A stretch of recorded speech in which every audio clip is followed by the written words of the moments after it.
সালামু আলাইকুম এভরিওয়ান। আশা করি সবাই ভালো আছো এবং সুস্থ আছো। সো আর কয়েকদিন পরেই তোমাদের হচ্ছে ঢাকা ইউনিভার্সিটির এডমিশন টেস্ট প্রোগ্রাম। তো সবার মাথায় অনেক চিন্তা যে কি হবে না হবে আমাদের এডমিশন টেস্টে। তো তোমাদের এই চিন্তাটা কমানোর জন্য এবং লাস্ট মুহূর্তে আমাদের প্রিপারেশন স্ট্র্যাটেজিটা কি হওয়া উচিত সে বিষয়ে কথা বলার জন্য আমি আছি তোমাদের সাথে। তোমাদের নীরব ভাইয়া, পড়াশোনা করছি অণুজীব বিজ্ঞান বিভাগে। তো আমাদের ঢাকা ইউনিভার্সিটির যে লাস্ট মোমেন্ট স্ট্র্যাটেজি প্রিপারেশনের, সেখানে আমরা কি কি করব এবং কি কি জিনিস অ্যাভয়েড করার চেষ্টা করব। তো আমাদের বেসিক্যালি এডমিশন টাইমে প্রিপারেশন আমাদের দুই রকমের স্টুডেন্ট দেখা যায়। কিরকম দুই রকমের স্টুডেন্ট দেখা যায়? একরকম স্টুডেন্ট হচ্ছে যে সব পারে, হ্যাঁ, যে হচ্ছে তোমার সব পারে, যে হচ্ছে সব পারে। আর আরেক ক্যাটাগরি স্টুডেন্ট আমরা পাই যার হচ্ছে পড়া আছে জিনিসগুলা, বাট জিনিসগুলো হয়তো বা একদম ক্রিস্টাল ক্লিয়ার না, বা মানে রিভিশনের আমাদের হচ্ছে অভাব।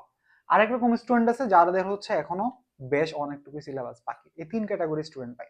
তো যে ক্যাটাগরি স্টুডেন্ট আসলে সব পারে ওদের আসলে কোনো তেমন আমাদের হচ্ছে কি স্ট্র্যাটেজি ফলো করা উচিত বা কিভাবে সামনে আগানো উচিত ওদের এরকম মানে গাইডলাইন্স খুবই কম দরকার পড়ে। বাট সেকেন্ড ক্যাটাগরি স্টুডেন্ট যারা আছো, যাদের অলরেডি একবার পড়া হয়েছে, বাট তোমরা আসলে বুঝতেছো না যে আমাদের সামনে হচ্ছে তোমাদের প্রিপারেশনের রিভিশন, বা হচ্ছে সামনে যে চ্যাপ্টারগুলো আগে পড়ছিলা সেগুলো অনেকগুলো হচ্ছে পড়া হয় নাই, সেগুলো কিভাবে পড়া উচিত।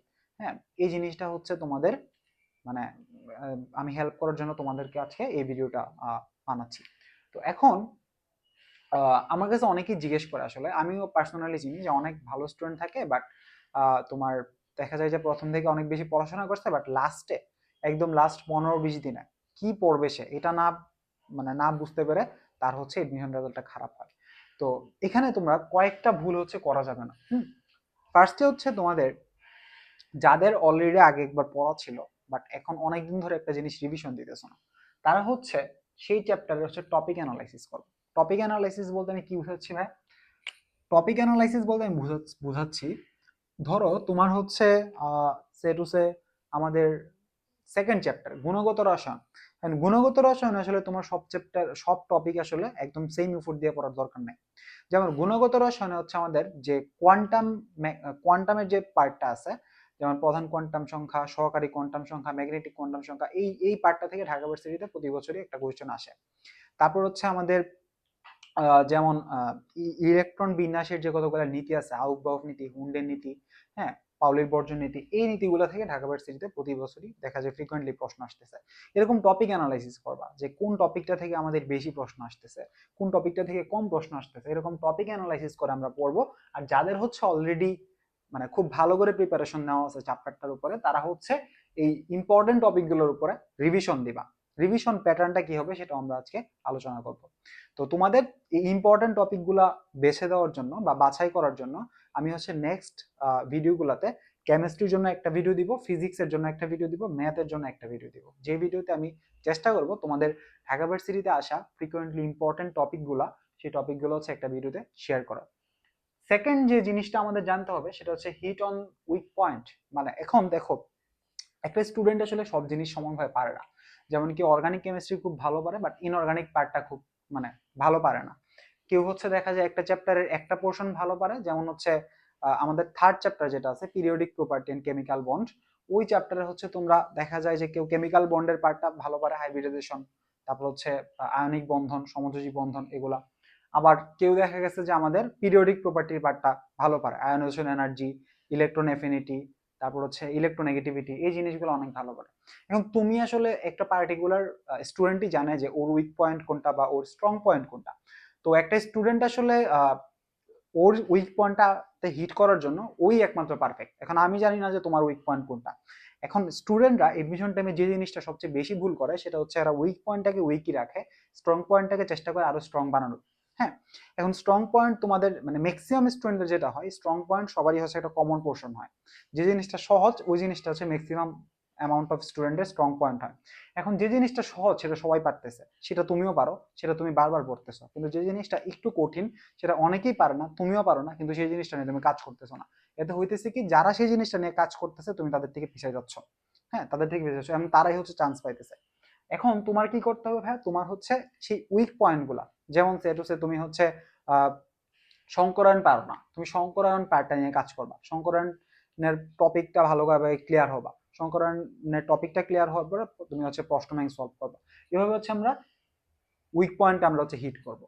তারপর স্ট্রং পয়েন্ট হচ্ছে বারবার রিভিশন দাও। এখন উইক পয়েন্টে হিট করতে গিয়ে তোমরা স্ট্রং পয়েন্টটাকে একবারে যদি ইগনোর করো, স্ট্রং পয়েন্টটা অনেকদিন যাবত না পড়ো, তাহলে হবে কি এই স্ট্রং পয়েন্টও একটা টাইমে তোমার উইক পয়েন্ট হয়ে যাবে, তাহলে আলটিমেটলি কোনো লাভ হবে না। হ্যাঁ, তো উইক পয়েন্টটাকে হিট করার সাথে কি সাথে সাথে তুমি স্ট্রং পয়েন্ট তোমার যেটা ছিল, মানে যেই পার্টটা তুমি ভালো পারো একটা চ্যাপ্টারে, সেই পার্টটাও ওই উইক পয়েন্টের সাথে প্রতিদিন হচ্ছে 10-15 মিনিট রেগুলার বেসিসে হচ্ছে তুমি রিভিশন দিবা।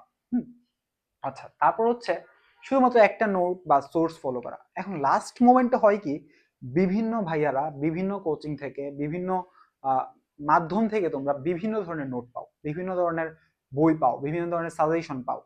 এখন তোমরা যে কোনো একটাতে ফলো করবা। হ্যাঁ, অনেকগুলা ফলো করতে গেলে হবে কি জিনিসগুলো হচ্ছে মানে এলোমেলো হয়ে যাবে অনেক। যে কোনো একটা নোট ফলো করবা, একটা বই ফলো করবা, একটা সোর্স ফলো করবা।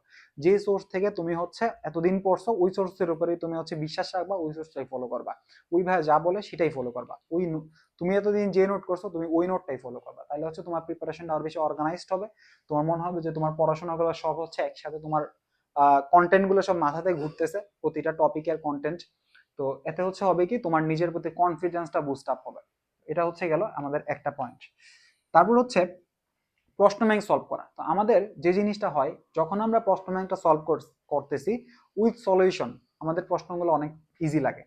কিন্তু সেম প্রশ্নটা যদি আমি তোমার পরীক্ষাতে দিই, তোমার কাছে এই প্রশ্নটা অনেক কঠিন লাগবে। কারণ আমরা যখন হচ্ছে নর্মালি তোমার কি বলে যখন সলিউশন দেখে সলভ করতে জিনিসটা, তখন আমার এক্সাম হল প্রেশার নাই, এক্সপেকটেশন প্রেশার নাই। তখন হচ্ছে আমার প্রশ্নগুলা মানে অন্যরকম একটা হলে একটা প্রেশার কাজ করবে। সেম প্রশ্নটাই তোমার কাছে দেখবা যে একটু কঠিন লাগতেছে। তো এই জন্য তোমার বারবার হচ্ছে প্রশ্ন ব্যাংকটা সলভ করতে হবে, বারবার বারবার। যত বেশি প্রশ্ন ব্যাংক সলভ করবা তোমার প্রিপারেশনটা তত বেশি হচ্ছে আমাদের ঝাঁঝালো হবে, বা তত বেশি হচ্ছে তোমার প্রিপারেশনটা স্ট্রং হবে। তো তোমরা চেষ্টা করবো কি পারলে হচ্ছে তুমি 10 বার প্রশ্ন ব্যাংক সলভ করো। বাট দ্যাট মিনস এটা না যে তুমি প্রশ্ন মুখস্থ করবা বসে বসে। তুমি টাইপটা যাতে তোমার এই টাইপটা যাতে ভালো দখল থাকে তোমার, এই জিনিসটা তুমি এনশিওর করার চেষ্টা করবা। তারপর আসো যে মডেল টেস্ট। এখন মডেল টেস্টটা কেন ইম্পর্টেন্ট লাস্ট মুহূর্তে? মডেল টেস্টটা ইম্পর্টেন্ট তোমার তোমার আসলে বেসিক্যালি আউটপুটটা দরকার। এখন আউটপুটটা দেওয়ার জন্য তোমার ইনপুট দিতে হবে মডেল টেস্ট। মডেল টেস্টে তোমার কি হবে? মডেল টেস্টে তোমার অ্যাকুরেসি বাড়বে, মডেল টেস্টে তোমার টাইম ম্যানেজমেন্ট ঠিক হবে। পরীক্ষার হলে তুমি ধরো তুমি আর দুইটা স্টুডেন্ট গেলা, একটা স্টুডেন্ট তুমি আর ওই স্টুডেন্টটা একদম সেম সেম পারো, সেম সেম পারো। একজন একজন হচ্ছে একটু তোমার থেকে 10 সেকেন্ড আগে অ্যান্সার করতে পারে, তুমি হচ্ছে ওর থেকে 10 সেকেন্ড পরে অ্যান্সার করতে পারো। চান্স কিন্তু ও পাবে, বাট তুমি পাবা না। কিন্তু তোমাদের দুজনের নলেজের ডেপথ কিন্তু সেম। বুঝাতে পারছি? তাহলে এই অ্যাকুরেসি এবং হচ্ছে টাইম ম্যানেজমেন্ট, এই দুইটার জন্য তোমার অবশ্যই মডেল টেস্ট দিতে হবে। যত বেশি মডেল টেস্ট দিবা, প্রতিদিন একটা করে মডেল টেস্ট দাও, যত বেশি মডেল টেস্ট দিতে পারবা তোমার হচ্ছে আমাদের আহ, আহ, কি বলে তোমার প্রিপারেশনটা তত বেশি হচ্ছে আমাদের মজবুত হবে। তারপর হচ্ছে নতুন কিছু না পড়া। এখন তোমাকে আমি একটু আগে বলছি স্ট্রং উইক পয়েন্টে হিট করো।